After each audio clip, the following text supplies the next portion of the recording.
They told us the last siren would mean the end of everything. But no one warned us that silence would be worse, and that something beneath the ashes would start to sing. When the bombs fell, I was in what used to be Chicago. Now, it's nothing but a husk of concrete and melted glass. The air smells of burnt metal and wet dust, and every breath stings the lungs. There were maybe 30 of us hiding in the subway tunnels, surviving on canned beans and rainwater that seeped through cracks in the ceiling. At night, the city above would moan. We thought it was wind moving through broken skyscrapers. It wasn't.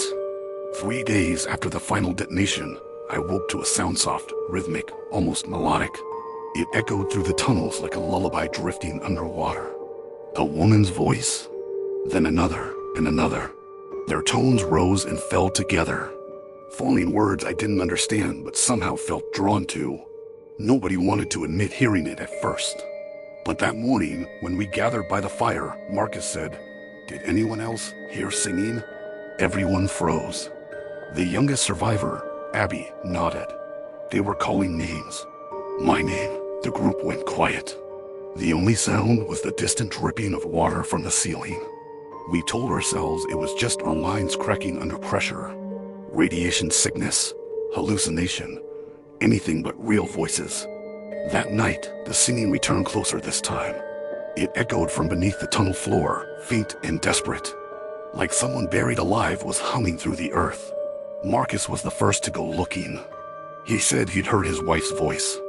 She'd died in the first blast, a few miles from here. He took a flashlight and disappeared down the east tunnel. We heard him shouting her name. Then, laughter. A woman's, soft and broken.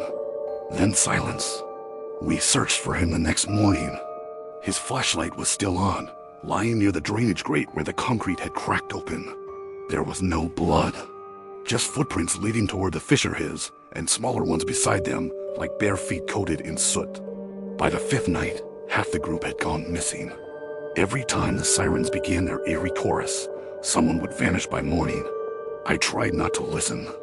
I pressed my hands over my ears, humming to drown them out. But the songs found their way in through the pipes, through the cracks, through my bones. They sounded beautiful. They sounded like my mother, whispering from the other side of the smoke. I told myself not to follow, that it was bait. But the longer I stayed, the louder they grew. Not in sound, but in my head. They promised warmth, sunlight, forgiveness. Then came the night the floor gave way. The tunnel collapsed around me, plunging me into black water that reeked of rust and rot. I surfaced, gasping, flashlight flickering. Around me were fragments of buildings, doors, bricks, bones floating like debris in a drowned city beneath the real one. And then I saw them.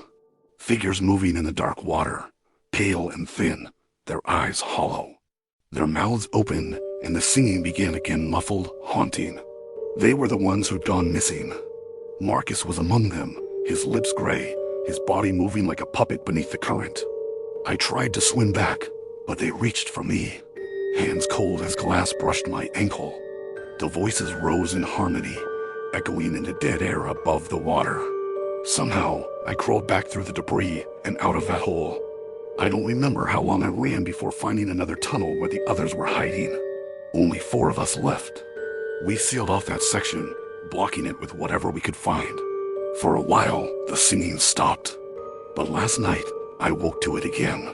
Not from below this time, but above. Faint voices drifting through the vents, humming that same impossible tune. I think they found another way up. If anyone finds this recording, don't go to the tunnels. Don't follow the singing. The sirens didn't stop when the bombs did. They just changed their song.